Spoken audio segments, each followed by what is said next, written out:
Olá! Uma das doutrinas distintivas da Igreja Adventista do Sétimo Dia, uma das doutrinas distintivas da Igreja Adventista do Sétimo Dia é a doutrina do santuário. Por que essa questão do santuário, apresentada pela Igreja Adventista, é tão controversa no meio evangélico? A doutrina do santuário, ela mostra algo muito profundo na palavra de Deus. E nós vamos descobrir agora esta e muitas outras questões, pois está no ar, Na Mira da Verdade.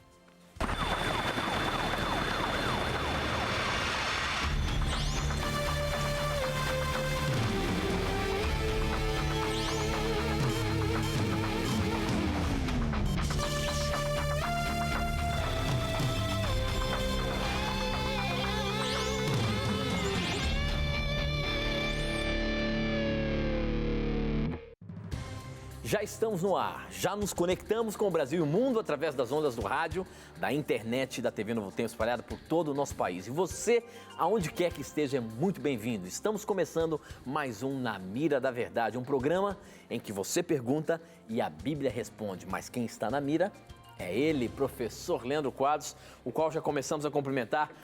Como é que vai, professor? Tudo bem? Graças a Deus, amigo. Tudo bem? Contente por estarmos em mais um Na Mira da Verdade e para estudarmos a Bíblia mais uma vez e respondermos às perguntas dos nossos amigos. Obrigado a todos pelo carinho e pela companhia agradável de sempre. Hoje, já que você não tem um abraço aí especial, eu quero mandar um abraço. Eu estive esse final de semana em Belo Horizonte. Queria mandar um abraço especial para o grupo de jovens ali, Vanguarda. Um pequeno grupo que se reúne todas as sextas-feiras, jovens para juntos estudar a Bíblia. Isso é muito legal de ver.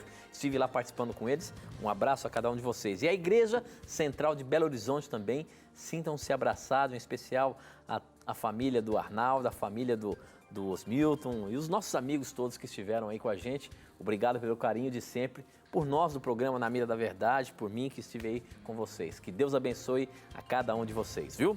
Professor Leandro Quadros, nós começamos com essa questão do Santuário Celestial, porque uma pergunta que chegou aqui no Facebook antes de começar o programa é sobre isso. E como essa é uma das doutrinas distintivas da Igreja Adventista, professor, ela acaba trazendo muitas controvérsias no meio evangélico. E o porquê disso? A pergunta quem fez foi o Marcos Mateus e ele disse o seguinte: por favor, me explique a respeito da doutrina do santuário. Por que serve, para que serve e por que é aparente controvérsia no meio evangélico? E aí, professor, que história é essa? Por que essa doutrina do santuário, e afinal de contas, o que de fato quer dizer toda aquela história dos rituais ali no santuário celestial e no santuário aqui terrestre, né? Por que ela acaba tendo controvérsias no meio evangélico? Existem vários motivos para ser uma doutrina controversa, mas o principal deles é o seguinte: é que muitos irmãos evangélicos não conhecem essa doutrina e quando eles acabam tendo um contato com ela, acabam tendo um contato por meio de explicações de pessoas erradas.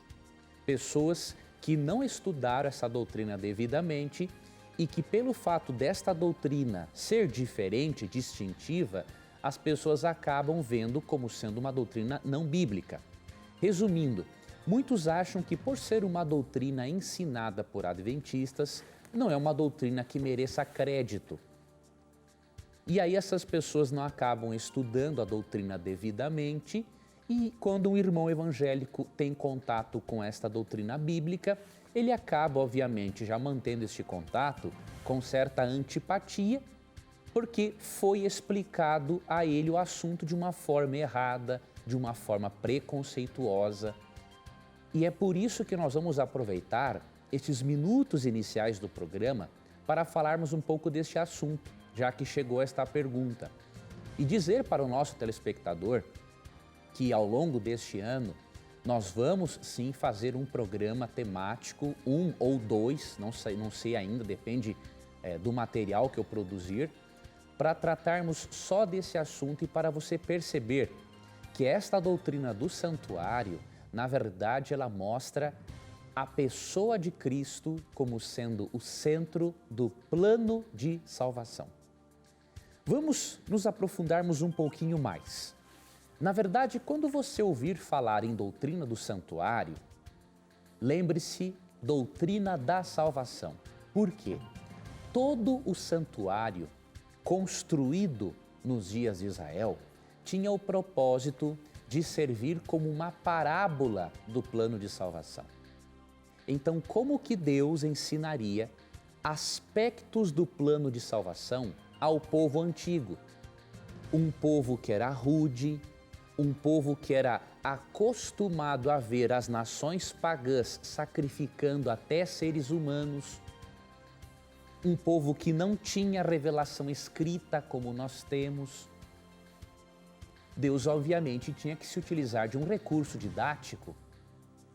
E o recurso didático que Deus se utilizou foi a construção de um tabernáculo, que nós podemos chamar hoje de santuário. Veja o que diz Êxodo 25, versos 8 e 9.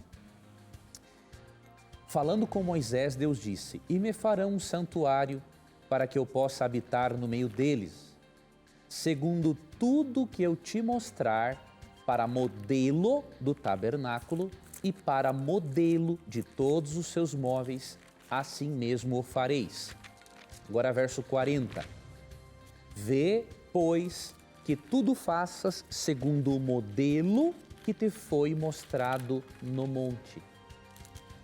Deus, conversando com Moisés, ele pede para Moisés fazer um santuário para que ele possa habitar no meio do seu povo. E deveria ser segundo o modelo que Deus mostrasse no monte. Então Deus mostrou um modelo, uma miniatura, uma maquete daquilo que deveria ser construído. E veja como é um ensinamento de graça. Deus queria que fosse construído para ele o quê? Habitar no meio do povo.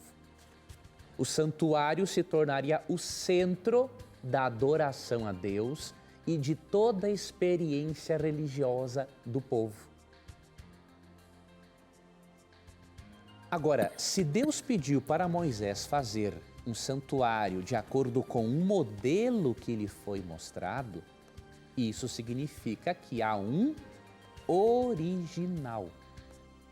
E quando você estuda ao longo da Bíblia, você percebe que as Escrituras ensinam que realmente existe um santuário original no qual o santuário terrestre foi baseado para ensinar sobre o plano de salvação. Por exemplo, Salmo 11, verso 4 diz assim: "O Senhor está no seu santo templo. Nos céus tem o Senhor seu trono. Os seus olhos estão atentos, as suas pálpebras sondam os filhos dos homens." Aqui no livro de Salmos e outros textos de Salmos, aprendemos que Deus está no seu santo templo. Ou seja, existe um templo, um santuário celestial onde Deus habita.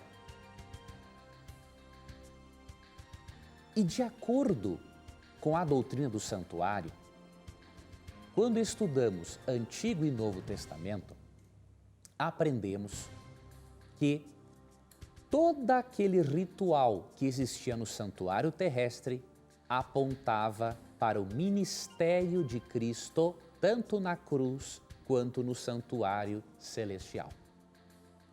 Por exemplo, eram oferecidos cordeirinhos em sacrifício. Quando a pessoa via um cordeirinho ser sacrificado no lugar dela, ela aprendia as seguintes lições sobre o plano de salvação. Primeiro, ela aprendia o que está em Romanos 6,23. O salário do pecado é a morte.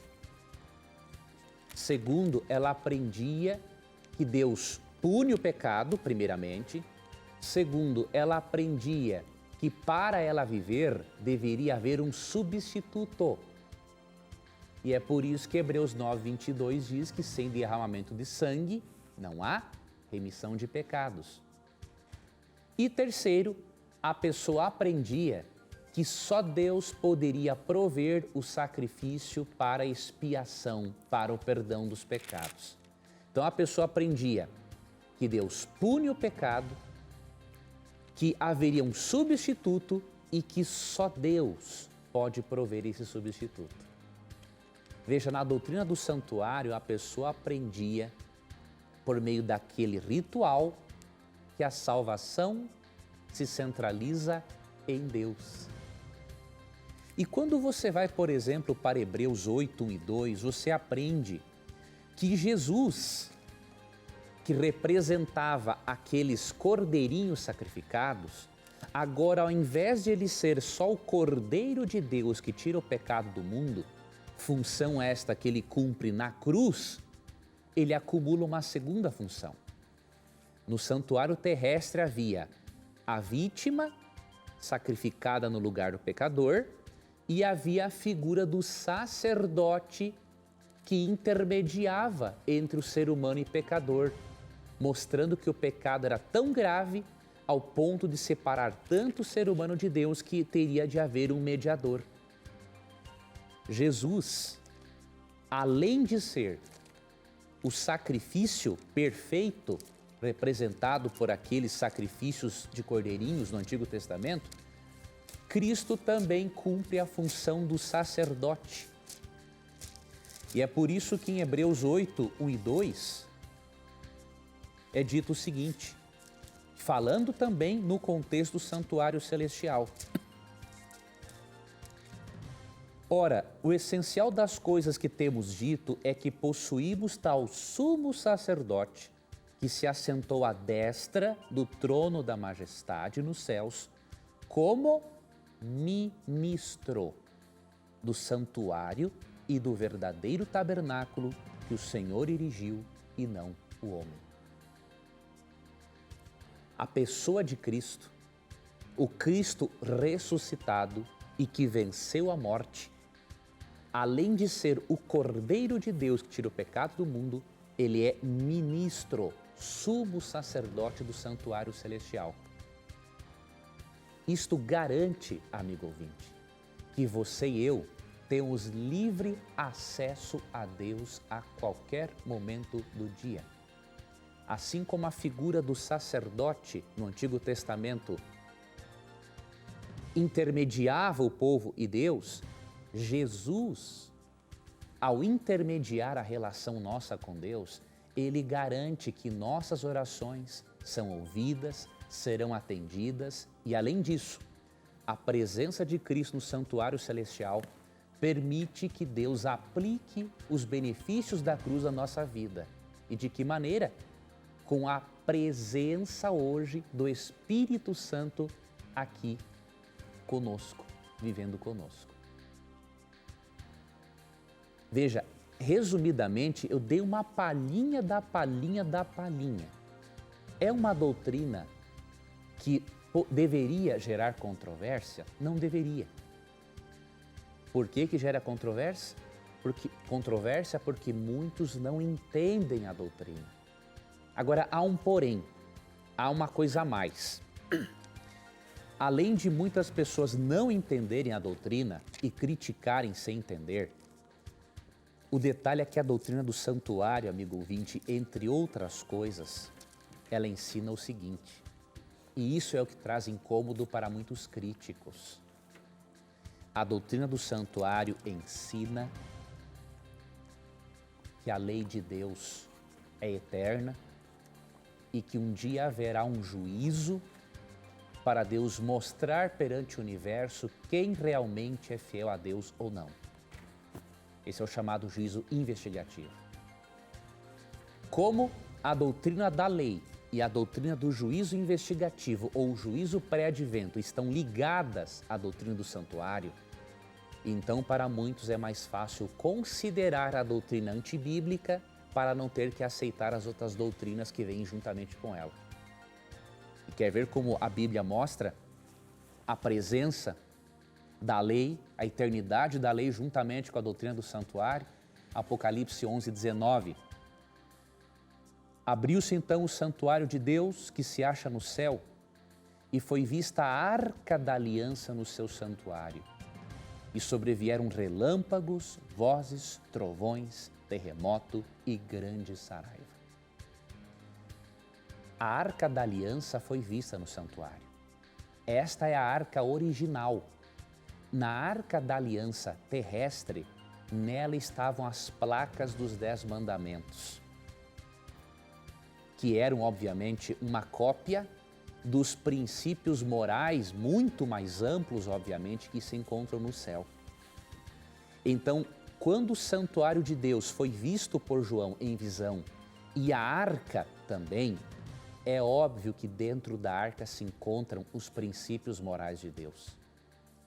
Certa vez um pioneiro adventista falou o seguinte, resumidamente eu vou dizer, ele disse: a doutrina do santuário não seria um problema se dentro do santuário não tivesse um lugar santíssimo. O lugar santíssimo não seria um problema se dentro dele não tivesse a arca da aliança. A arca da aliança não seria um problema se dentro dela não existissem os 10 mandamentos. E os 10 mandamentos não seriam um problema se entre eles não existisse o 4º mandamento que ordena a observância religiosa do sábado. Aí está o problema para muitos. E além disso, no texto diz que quando a arca da aliança foi vista e o santuário foi aberto, houveram relâmpagos, trovões, terremoto e grande saraiva. Isso aqui é uma linguagem de juízo. É por isso, amigo ouvinte e amigo telespectador, que Deus faz um convite para você. Além de Deus querer que você estude a doutrina do santuário, Deus quer que você dê muita atenção aos 3 últimos recados que Ele tem para uma humanidade que se encontra rebelde contra Deus. E eu vou ler apenas o primeiro recado para você, que tem a ver também com a doutrina do santuário. Apocalipse 14, 6 e 7 diz assim: vi outro anjo voando pelo meio do céu, tendo um evangelho eterno para pregar os que se assentam sobre a terra, e a cada nação e tribo e língua e povo, dizendo em grande voz: temei a Deus e dai-lhe glória, pois é chegada a hora do seu juízo, e adorai aquele que fez o céu e a terra e o mar e as fontes das águas. Deus quer que você estude profundamente a doutrina do santuário para você aprender que o centro da nossa salvação é Cristo. E para você aprender que a graça de Deus não é uma graça barata, é uma graça que transforma. Afinal, a lei de Deus foi vista ainda como em vigor. Porque quando o santuário celestial foi aberto e Cristo lá está ministrando, a arca da aliança continua lá, como uma demonstração de que Deus pagou a dívida que nós tínhamos para com a lei dele. Mas não é por isso que nós estamos livres para ser libertinos.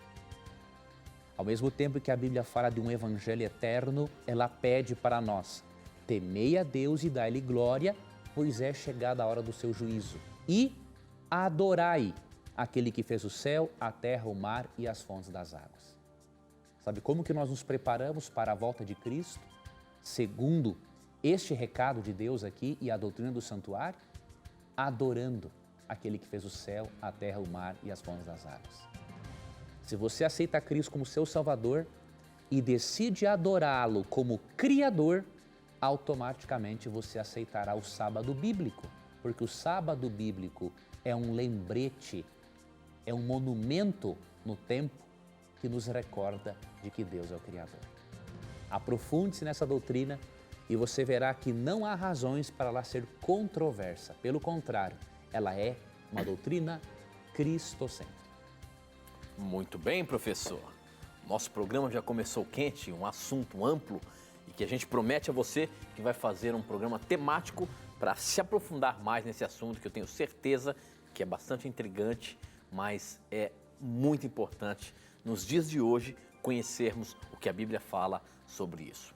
Muito bem, Você pode participar do programa mandando suas perguntas agora ao vivo para a gente através do nosso SMS. O número é 12 98151 0101. Você manda, eu recebo aqui. Ou então pelas redes sociais, pelo Facebook, namiradaverdade.nt, pelo Twitter, @namiradaverdade e também pelo nosso blog novotempo.com/namiradaverdade. Aqui, pelo nosso SMS, chegou a pergunta que diz o seguinte, quem mandou foi o Denis, ele é de Três Lagoas, Mato Grosso do Sul, e a pergunta dele é a seguinte: Três Lagoas, eu acho que já foi pescada, pergunta sua, hein, Denis, alguma vez, mas aí está novamente a pergunta do Denis. Ele diz o seguinte, se existe somente um Criador, quem criou o mal? Se não foi Deus, então existe mais de um Criador, porque na etimologia da palavra criar significa fazer algo daquilo que não existe. Se o mal passou a existir, foi Deus quem criou o mal, professor? Na verdade, há um certo equívoco no argumento, pelo seguinte: mesmo que o mal tenha passado a existir, isso não significa que o mal foi criado. Na verdade, o mal é a ausência do bem.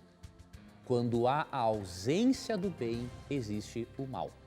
Então vamos ler aqui um texto para nós analisarmos um pouquinho esse assunto. 1 João 1,5. Esse é um assunto mais filosófico, mas podemos analisá-lo, obviamente, à luz da Bíblia, porque é um tema teológico também. 1 João 1,5 diz: Ora, a mensagem que da parte dele temos ouvido e vos anunciamos é esta: que Deus é luz e não há nele treva nenhuma. Esse texto está falando que Deus é um ser de luz, é um ser de bondade e que nele não há treva nenhuma. Então é impossível Deus ter criado o mal. O que Deus fez foi ter criado seres com livre arbítrio. Quando Deus criou seres com livre arbítrio, Deus deu a possibilidade desses seres não continuarem sendo seres de luz assim como Deus. Quando houve a ausência do bem nestes seres de luzes, aí surgiu o mal. Não porque Deus criou o mal, mas porque houve a ausência do bem na vida deles. E isto por culpa deles. Vou lhe mostrar Ezequiel capítulo 28, versículos 14, 15 e 17. Tu eras querubim da guarda ungido e te estabeleci, falando de Lúcifer aqui antes do pecado. Permanecias no monte santo de Deus, no brilho das pedras andavas, perfeito eras nos teus caminhos desde o dia em que foste criado, até que se achou iniquidade em ti. Agora veja como que se achou iniquidade nele. Verso 17. Elevou-se o teu coração por causa da tua formosura. Corrompeste a tua sabedoria por causa do teu resplendor. Houve um momento em que ocorreu a ausência do bem no coração de Lúcifer. Quando o coração dele se elevou por causa da formosura, quando ele corrompeu a sabedoria dele, houve a ausência do bem. E existindo a ausência do bem, surge o mal. Então, resumidamente é isso. Nós podemos até dizer que indiretamente Deus é o responsável pelo mal. Em que sentido? Quando ele criou um ser com liberdade de escolha, Deus assumiu a responsabilidade por isso. Então, indiretamente tudo bem. Agora, diretamente é impossível, porque Deus é luz e nele não há treva nenhuma. Muito bem, professor, muito bem. Essa pergunta chegou pelo nosso Facebook. Quem mandou, já que nós estamos falando aí dessa questão de Lúcifer e tudo mais, o Eliandro Alves, ele diz o seguinte: é possível afirmar, de acordo com o livro de Jó, que Satanás, mesmo depois de ter caído, ainda tinha, ou ele veio a se apresentar diante de Deus? A pergunta é, ele ainda mantém contato verbal com Deus? Qual foi o objetivo ao se apresentar diante de Deus, mesmo caído do céu? A questão é a seguinte, lá no livro de Jó é apresentado de que Satanás teve uma participação em uma reunião no céu. E ele teve acesso ao céu mesmo depois de ser expulso do céu. Hoje ainda ele tem essa possibilidade de se achegar ao céu, de falar com o Pai, por exemplo, de ter um diálogo com Jesus? Primeiramente, aquela reunião em Jó não foi no céu. Aquilo ali nós não temos a certeza se foi ou no planeta Terra ou num outro mundo. É mais provável que tenha sido num outro mundo, né? Mas no paraíso em si não foi porque, de acordo com Apocalipse 12, 7 a 9, ele já tinha sido expulso definitivamente de lá. O que ocorreu foi que, enquanto Cristo não foi assassinado na cruz pelo próprio diabo, o diabo ainda tinha um acesso aos seres celestiais. Ele poderia conversar com eles. Quando ocorre a morte de Cristo na cruz, aí diz Apocalipse 12, 12 o seguinte: por isso festejai os céus e vós os que neles habitais, ai da terra e do mar, pois o diabo desceu até vós, cheio de grande cólera, sabendo que pouco tempo lhe resta. Aqui na primeira parte é dito que os céus, ou seja, os habitantes celestiais, tinham motivos para festejar, porque agora, em hipótese alguma, Satanás teria algum tipo de acesso a eles para acusar, para fazer qualquer coisa. Eles puderam perceber que ele era ímpio o suficiente para matar ao próprio Criador. Ele pôde ter aquele diálogo com Deus naquela época, antes da morte de Cristo na cruz, ou no planeta Terra, ou em algum outro mundo, nós não sabemos. Agora, hoje, depois da certeza da impiedade de Satanás na cruz, biblicamente ele não mantém nenhum contato direto com Deus. Muito bem, professor. Para você participar do programa, mande as suas perguntas por SMS. O número é 12 981510101. Aparece aí no seu televisor. Anote aí o número e manda a sua pergunta para a gente. Ou pelas redes sociais, Facebook, namiradaverdade.nt, Twitter, @namiradaverdade e o nosso blog novotempo.com/namiradaverdade. Aproveite aí, nós temos que ir para o intervalo, formule a sua pergunta e manda para a gente. Não sai daí não, hein? A gente volta já já.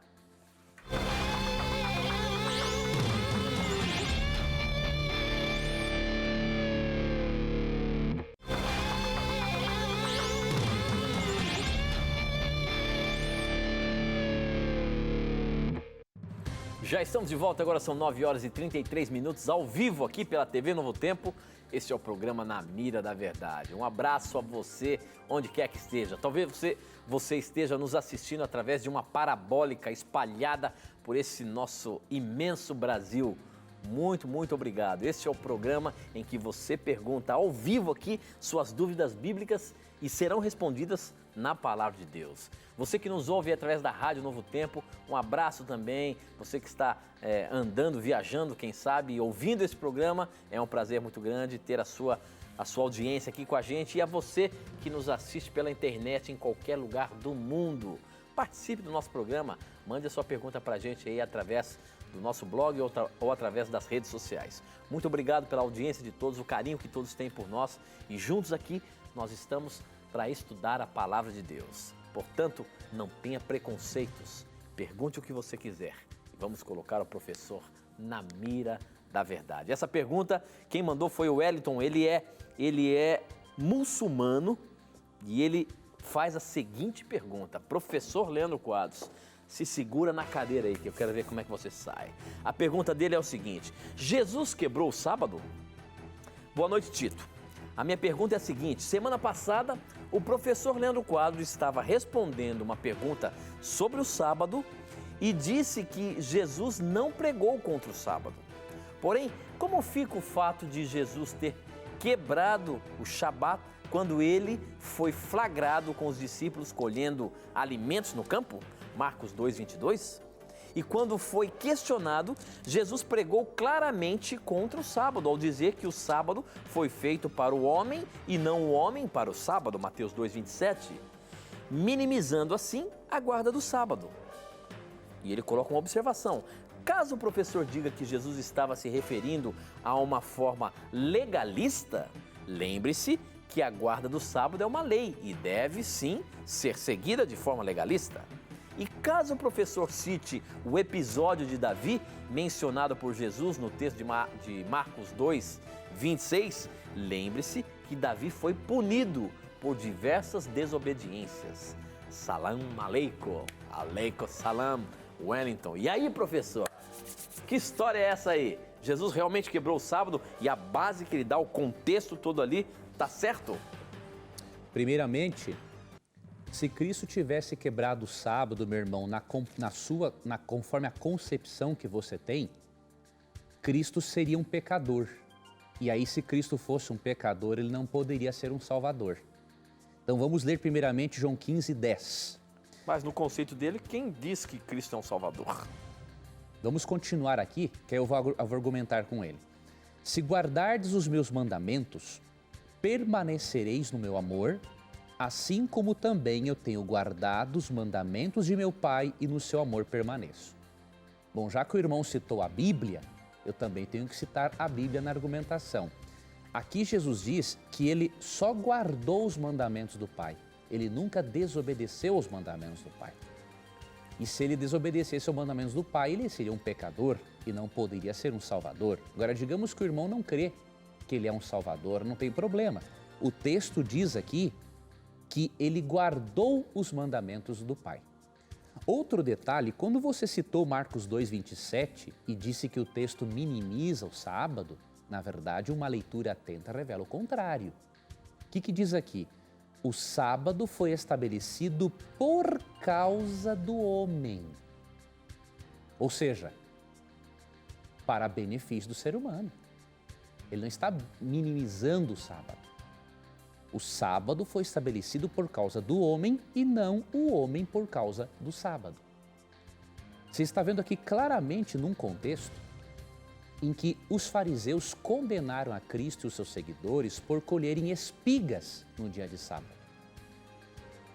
Agora, não há nada na lei de Deus que proíba você, aplicando aos nossos dias, pegar um fruto no dia de sábado e comer. Se você entender, meu irmão, o contexto bíblico e histórico no qual Cristo se encontra, se você entender que numa coleção de mandamentos orais judaicos chamado Mishnah, se você entender que eles haviam fanatizado a observância do sábado e colocado no mandamento coisas que Deus nunca colocou, você vai perceber sem nenhuma dificuldade que o que Cristo está fazendo aqui é ensinar a forma correta de se observar o sábado. E outro detalhe, você confundiu obediência com legalismo. Não tem nada a ver uma coisa com a outra. Obediência é a manifestação externa do amor por Deus. Isso de acordo com João capítulo 14, verso 15. Jesus diz assim, se me amais, guardareis meus mandamentos. Obediência é você manifestar externamente por meio de atitudes que você ama a Deus. Legalismo é você fazer dos mandamentos um meio de conquistar a Deus. Então você fez uma confusão entre dois termos que não tem nada a ver uma coisa com a outra. Obediência verdadeira, baseada no amor, com o falso legalismo. Segundo ponto, meu irmão, se Cristo minimizou o sábado, o verso 28 perde todo o sentido. De sorte que o Filho do Homem é Senhor também do sábado. Ser Senhor do quê? É Senhor de um dia sem importância. Se ele é Senhor de um dia sem importância, então ele é um Senhor sem importância. Se ele é Senhor de um dia abolido, então o senhorio dele está muito fraquinho. Não. À luz da Bíblia, você não pode defender a sua argumentação. Se ele diz que o sábado foi feito para benefício do homem, ele está dizendo que o sábado continua em vigor. É para benefício do homem. E se ele diz que ele é o Senhor do sábado e ele é o Senhor da criação, de acordo com João 1, 1 a 13 e Colossenses 1, 15 a 18, ele não é Senhor de uma coisa pequena, ele é Senhor de uma coisa grande. E por isso, meu irmão, se você analisar o texto contextualmente, sem as suas ideias pré-concebidas, você vai entender o texto da forma correta como ele deve ser entendido. Muito bem, professor. Estou vendo aqui os SMS que não param de chegar aqui. Obrigado pela sua participação.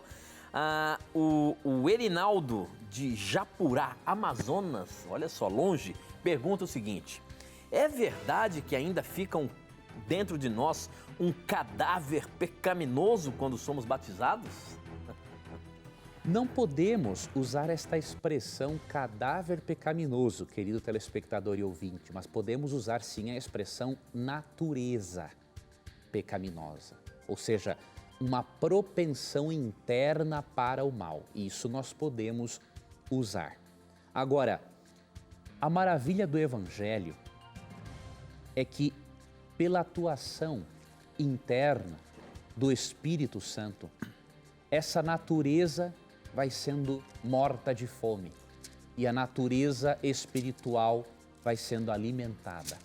Vou ler para você aqui um texto que se encontra, deixa eu pegar aqui Romanos 8.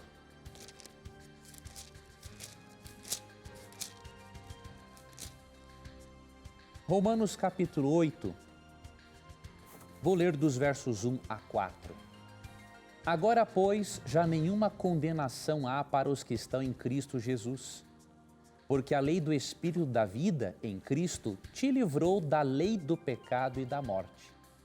Veja, aqui fala que a atuação interna do Espírito nos livra da lei do pecado e da morte, daquela natureza interna pecaminosa que nos quer levar ao erro.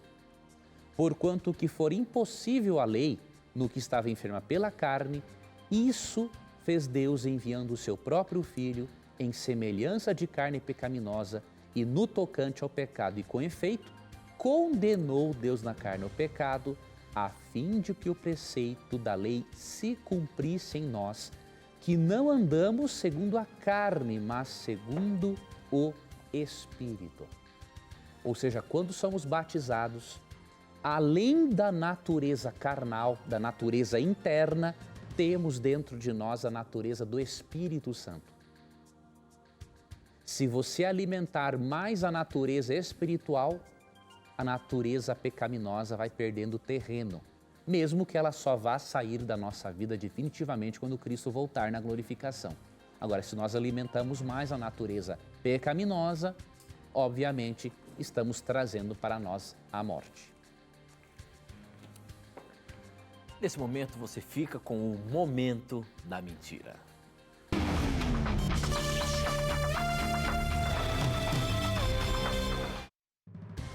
Tenho me deparado com algumas mentiras muito grandes no decorrer de minhas leituras e pesquisas, e uma com a qual eu me deparei recentemente, eu já tinha me deparado outras vezes, mas eu preciso alertar você a respeito, é daquela ideia de que os dias da criação mencionados em Gênesis não são dias literais. Há uma crença, inclusive entre cristãos, de que os dias da criação são compostos por eras e que, portanto, não são necessariamente dias de 24 horas. O propósito com esta teoria, chamada de evolucionismo teísta, ou seja, Deus atuou por meio do processo de macroevolução, um dos propósitos dessa teoria é, obviamente, negar a literalidade do livro de Gênesis e, consequentemente, harmonizar a teoria da evolução com as Escrituras. Eu garanto a você que, à luz da palavra de Deus, esta teoria é uma mentira. A Bíblia não admite a hipótese de os dias da criação serem simbólicos. Por quê? Uma leitura simples da Bíblia nos mostra que Deus foi criando as coisas por meio das leis da física que Ele mesmo criou, foi criando repentinamente. Por exemplo, em Gênesis 1:3 você vê, haja luz e houve luz. Deus vai criando repentinamente, tanto que no Salmo 33, versos 6 e 9 é dito o seguinte: o Senhor falou e tudo se fez. o Senhor ordenou e tudo passou a existir. Deus, pelo poder da sua palavra, Ele organizou a matéria, criou e organizou a matéria para poder criar o planeta. E quer mais um detalhe, meu irmão? Se os dias da criação são simbólicos e não dias de 24 horas, como que você vai provar que o capítulo 3 de Gênesis também não é simbólico? Sim, porque se os dias da criação são simbólicos, o capítulo 3 também é simbólico. E se o capítulo 3 é simbólico, o pecado é simbólico. E se o pecado é simbólico, não existe necessidade de um Salvador. E se não existe necessidade de um Salvador porque o pecado é simbólico, qual é a necessidade de um Espírito Santo para nos convencer do pecado, da justiça e do juízo? Por isso, antes de você tentar harmonizar a Bíblia com a macroevolução, pense bem nas implicações espirituais disso. E não tenha dúvidas, a Bíblia é a perfeita palavra de Deus e ela nunca está em contradição com a ciência. Deixa eu abrir um parênteses com a ciência verdadeira. Deus é a fonte tanto da Bíblia quanto da ciência verdadeira. E por isso as duas coisas não são excludentes. Basta as estudarmos de forma correta, sem os pressupostos naturalistas e ateístas que têm mais trazido malefícios do que benefícios para a ciência. Muito bem, professor, muito bem. Bom, num dos nossos últimos programas aí, teve uma pergunta sincera de um telespectador querendo saber sobre o sábado e nós não tivemos muito tempo para respondê-lo. Agora, a Cláudia Santos, ela diz o seguinte: professor Leandro Quadros, Tito, sou da Igreja Mundial do Poder de Deus e baseando-se na Bíblia, aprendo que nós temos que guardar o sábado, mas quero fazer tudo direitinho. Gostaria de saber como guiar ou como que é guardar o sábado. Gostaria de saber o que eu posso e o que eu não posso fazer no sábado. Obrigado, estou aprendendo muito com esse programa. Obrigado pela sua sinceridade e obrigado a você também que está nos assistindo, que talvez queira saber um pouco mais o que é essa questão do guardar o sábado, como guardar o sábado, de que forma você pode guardar o sábado. E professor, eu queria que você ajudasse a gente um pouco a compreender isso, quando é que começa o sábado, como que é a questão do sábado, o que a gente pode fazer, o que a gente não pode fazer. Vamos dar algumas dicas para a nossa irmã da Igreja Mundial. Muito obrigado, minha irmã, pela tua sinceridade, por você revelar essa sinceridade a nós. Com certeza, há muitos irmãos evangélicos e católicos, irmãos muçulmanos, budistas, hinduístas, espíritas, que também anseiam por essa resposta e com certeza vai ser uma bênção para todos nós. A Bíblia nos dá dicas muito legais para observarmos o sábado. A primeira delas, vamos ler aqui no 4º mandamento mesmo, em Êxodo capítulo 20, dos versos 8 até o 10. Lembra-te do dia de sábado para o santificar. 6 dias trabalharás e farás toda a tua obra, mas o 7º dia é o sábado do Senhor teu Deus. Veja, não é sábado para os judeus ou dos judeus, é o sábado do Senhor teu Deus. Então, se é o sábado do Senhor e o Senhor do Antigo Testamento é o Senhor dos crentes do Novo Testamento, é óbvio que o mandamento do sábado é para todos, né? Agora vêm as dicas. Não farás nenhum trabalho, nem tu, nem teu filho, nem tua filha, nem o teu servo, nem a tua serva, nem o teu animal, nem o forasteiro das tuas portas para dentro. Então a primeira dica, não fazer trabalhos seculares e não fazer com que pessoas trabalhem para você ganhar dinheiro. Você tem que observar o sábado, deixando de lado as atividades seculares, aquela atividade do ganha-pão, para você separar esse dia para uma total comunhão com o seu Criador. E a Bíblia até mesmo recomenda esta comunhão com o Criador em adoração, que é uma outra dica para guardarmos o sábado. Além de não fazermos os trabalhos seculares, que fazem parte da nossa rotina do dia a dia, Levítico, capítulo 23, verso 3, diz o seguinte: 6 dias trabalhareis, mas o 7º dia será o sábado do descanso solene, santa convocação. Nenhuma obra fareis, é sábado do Senhor em todas as vossas moradas. Veja, além de não fazer trabalhos seculares, a Bíblia orienta que o sábado seja um dia de santa convocação. Você ir à igreja, separar um tempo especial do sábado para adorar a Deus, assim como Cristo fazia em Lucas 4,16. Lá é dito que era costume de Jesus ir à sinagoga todos os sábados.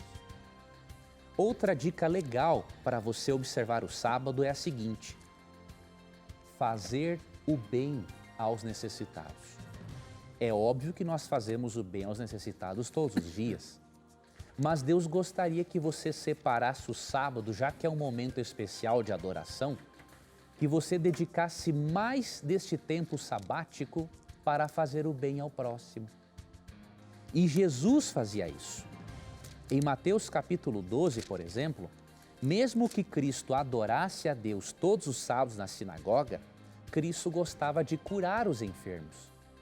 E em Mateus 12, 9 a 12, você vê Cristo curando um homem que tinha uma mão atrofiada, e no verso 12 ele diz o seguinte: ora, quanto mais vale um homem que uma ovelha, logo é lícito nos sábados fazer o bem. Então é um momento apropriado para que, além de adorar a Deus, você visite um orfanato, visite um asilo, não é? Visite uma pessoa que está presa, levando a ela esperança, o conforto da palavra de Deus. Olha que coisa espetacular, que dicas maravilhosas que Deus nos dá, que serão benéficas para nós mesmos. Outra coisa importante, Cristo aos sábados, além de fazer o bem, ele gostava de ir, obviamente, à sinagoga, mas ele também gostava de ler a palavra de Deus. E aqui é dito o seguinte, em Lucas 4,16: indo para Nazaré, onde fora criado, entrou num sábado na sinagoga, segundo o seu costume, e levantou-se para ler.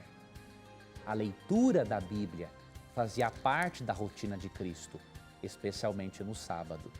E no verso 31, outra dica que temos é ensinar as pessoas no dia de sábado, ensiná-las a respeito de Jesus. Então, Lucas 4,31, e desceu a Cafarnaum, cidade da Galileia, e os ensinava no sábado. Veja, o sábado não é simplesmente o dia do não pode. Ele é o dia do poder fazer coisas legais, coisas diferentes, coisas que nos tragam crescimento e enriquecimento espiritual. E como sugestão, querida irmã, dou a você a sugestão de celebrar o sábado da forma como a Bíblia o recomenda em relação ao tempo. Na nossa cultura, nós aprendemos que os dias começam, um dia novo, não é? Começa a partir da meia-noite. Já na Bíblia é diferente, um novo dia começa a partir do pôr do sol. E por isso nós entendemos que a melhor forma de guardarmos o sábado é a partir do pôr do sol de sexta-feira até ao pôr do sol de sábado, diríamos assim, quando já vai ser o início do domingo. E o texto que mostra isso, entre outros, se encontra em Neemias capítulo 13, verso 19. Dando já sombra às portas de Jerusalém, antes do sábado, ordenei que se fechassem. E determinei que não se abrissem senão após o sábado. As portas coloquei alguns dos meus moços para que nenhuma carga entrasse no dia de sábado. Então Neemias explica que quando a sombra batia nas portas de Jerusalém antes do sábado, ou seja, quer dizer que quando desce o pôr do sol, já começava o sábado.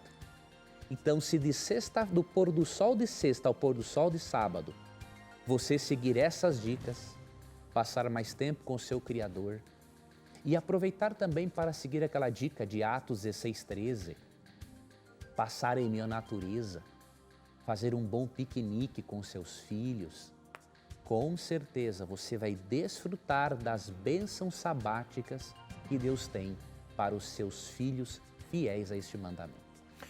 Eu percebi, professor, que você vai falando do sábado por toda a Bíblia. Você começou lá no comecinho do Velho Testamento, foi virando os textos aí e a gente percebe que o sábado está espalhado por toda a palavra de Deus, não é isso? Foi muito bem observado, Tito, isso que você falou, de que o sábado realmente está por toda a Bíblia. Isso nos mostra, Tito, que se fizermos um estudo bíblico sobre o domingo, nós vamos nos convencer que o domingo não é o dia de guarda. Por quê? São tão poucas as referências sobre o domingo e são tantas as referências sobre o sábado ao longo de toda a Bíblia que o cristão estudioso verá a impossibilidade de o domingo ser o dia de guarda. Ok, muito bem. A próxima pergunta chegou aqui pelo nosso blog novotempo.com/na mira da verdade. Quem mandou foi um budista e ele diz o seguinte: ontem eu estava lendo o Sam Rockwell de Recife, já participou outras vezes aqui no programa, mas a pergunta dele é a seguinte: ontem estava lendo a Bíblia e fiquei em dúvida em Romanos 13, de 8 a 10, que diz assim: a ninguém devais coisa alguma a não ser o amor com que vos ameis uns aos outros, porque quem ama aos outros cumpre a lei.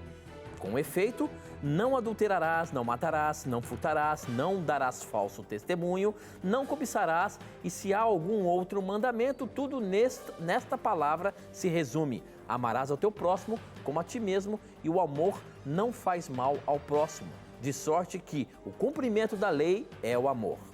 A minha dúvida é, se amarmos a todos e fizermos o bem, já não estaremos cumprindo a lei? Como no texto diz? Então, não precisaria dos 10 mandamentos? Me ajude nessa, professor. Sou fã de vocês. Abraço desse budista que ama o Na Mira da Verdade. Olha aí, professor. Como que a gente pode explicar aí para o Sam? Muito boa pergunta desse nosso irmão, é budista, né? Isso, budista. Muito obrigado, querido irmão, pelo seu carinho para com o nosso programa. Vou lhe ajudar, meu irmão. Veja, antes de eu lhe explicar esse texto aqui... Temos 2 minutinhos, rapidinho, hein, professor? Vou mencionar para você Apocalipse 14, 12, que mostra a característica dos filhos de Deus nos últimos dias, pouco antes de Cristo voltar. E com certeza, meu irmão, você é desses filhos de Deus e estará aprendendo cada vez mais para entender esse texto. Aqui está a perseverança dos santos, os que guardam os mandamentos de Deus e a fé em Jesus. Parece que aqui contradiz, né, o que você mencionou de Romanos 13, mas na verdade não contradiz pelo seguinte: aqui mandamentos está no plural. O detalhe é que em Romanos 13, 8 a 10, Paulo cita vários mandamentos e os resume numa palavra: amor. Então, o resumo que Paulo faz não anula os 10 mandamentos, mas demonstra que a base, a essência dos 10 mandamentos é o amor. Por exemplo, quando nós não adoramos outros deuses, é porque nós amamos a Deus. Quando nós guardamos o sábado, é porque amamos a Deus. Quando nós não roubamos, é porque amamos ao próximo. Então, ele não quis substituir a obediência pelo amor, mas mostrar que o amor é a base da obediência e dos 10 mandamentos. Ok, professor. Muito bem. Bom, eu só queria rapidinho dizer que você pode ainda ter a sua revista Verdades para o Tempo do Fim acessando o nosso blog novotempo.com/na mira da verdade, tá bom? Clica lá, faça o seu cadastro e receba gratuitamente para você. Infelizmente, nosso tempo acabou, professor, e a gente se encontra no próximo programa, quarta-feira, se Deus quiser. Pela graça de Deus. Obrigado, amigo telespectador e ouvinte, pelo seu carinho, pelas suas perguntas. Um abraço e não se esqueça que aqui, sempre que você tiver a coragem de perguntar unicamente a Bíblia, terá coragem de lhe responder. Obrigado por você ter mandado a sua pergunta aqui para o Beco. E lembre-se, seus questionamentos aqui sempre vão estar na mira da verdade. Até o nosso próximo encontro. Tchau!